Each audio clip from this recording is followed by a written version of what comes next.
আসসালামু আলাইকুম। সবাইকে স্বপ্নকথা প্যারিস চ্যানেলে স্বাগতম জানাচ্ছি। আর সেই সাথে আজকে নিয়ে এলাম ডিমের একটি রেসিপি। আর এটা রুটি, পরোটা এবং ভাতের সাথে যে কোনোভাবেই খেতে পারেন। খুবই মজাদার এবং তৈরি করতে খুবই সহজ।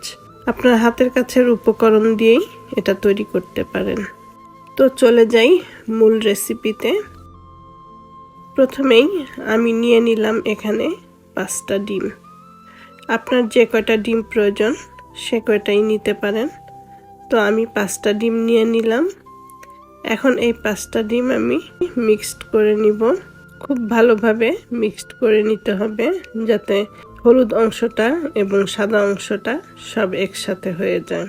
তো আমার মিক্সড করা হয়ে গেছে। আর এদিকে আমি চুলায় গরম পানি বসিয়ে দিয়েছিলাম। তো পানিটা ফুটে উঠেছে।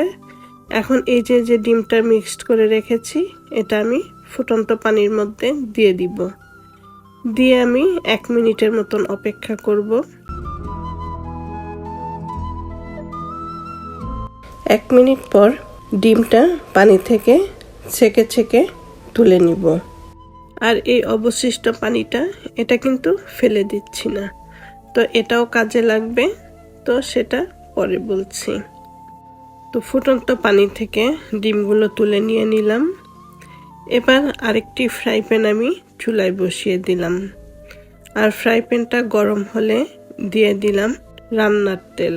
2 থেকে 3 টেবিল চামচের মতন রান্নার তেল। আর এই তেলের মধ্যে এখন দিয়ে দিব আধা চা চামচ আস্ত জিরে। তো জিরেটা ফোড়ন হয়ে আসলে একটু নেড়ে চেড়ে তেলের মধ্যে ভেজে নিব। এরপরে আমি দিয়ে দিব পেঁয়াজ কুচি। বড় সাইজের একটি পেঁয়াজ নিয়েছি, ছোট হলে 2টো বা 3টা নিতে পারেন। তো এখন এই তেলের মধ্যে পেঁয়াজটা একটু ভেজে নিব। তো পেঁয়াজটা নরম হয়ে এসেছে এবং কালারটা চেঞ্জ হয়েছে। এখন আমি মশলাগুলো দিয়ে দিব। তো প্রথমেই আমি দিয়ে দিব 1/4 চামচ হলুদ গুঁড়ো, 1/4 চামচ মরিচ গুঁড়ো, 1/4 চামচ জিরে গুঁড়ো, 1/4 চামচ ধনে গুঁড়ো, 1/4 চামচ আদা পেস্ট, 1/4 চামচ রসুন পেস্ট। আর দিয়ে দিলাম স্বাদ মতন লবণ। তো এই সব উপকরণগুলো এখন মশলার মধ্যে কষিয়ে নিব। তো এখন আমি আর পানি দিচ্ছি না। এই আদা রসুনের মধ্যে যেই পানিটা আছে ওই পানিটা দিয়েই মশলাটা কষিয়ে নিব। আর যাতে আদা রসুনের গন্ধটা চলে যায় এই পর্যন্ত মশলাটা কষিয়ে নিতে হবে। তো মশলাটা আমার কষানো হয়ে গেছে। এখন এর মধ্যে আমি দিয়ে দিব টমেটো কুচি। আমি 2টো টমেটো নিয়েছি।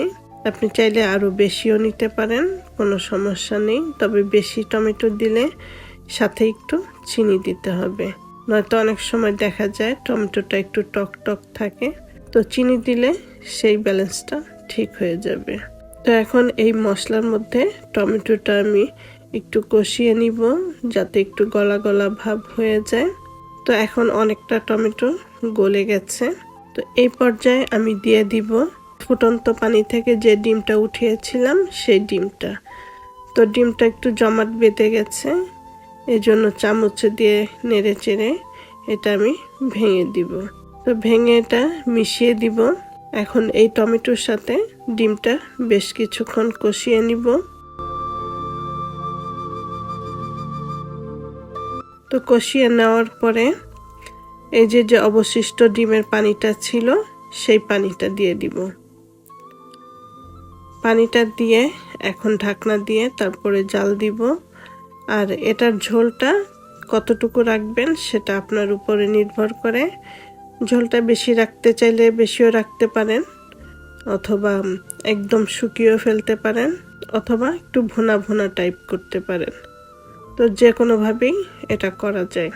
তো আমি আমার যতটুকু ঝোল দরকার ততটুকু ঝোল রাখলাম। অবশ্যই এটা ঠান্ডা হওয়ার পরে আরও খানিকটা শুকিয়ে যাবে। তো দিয়ে দিলাম ভাজা জিরার গুঁড়ো। এরপরে দিয়ে দিলাম কাঁচা পাকা কয়েকটা মরিচ। আর দিয়ে দিলাম ধনে পাতা। এরপরে আমি 5 মিনিট ঢেকে রাখবো। 5 মিনিট পর এটা পরিবেশন করব। আর এই ধনেপাতা জিরে গুঁড়ো দেওয়াতে এখনই সুন্দর একটা ফ্লেভার আসছে। তো আজকের এই রেসিপিটা যদি আপনাদের ভালো লাগে তাহলে অবশ্যই স্বপ্নকথা প্যারিস চ্যানেলের সাথে থাকবেন। ভালো থাকবেন সবাই। আল্লাহ হাফেজ।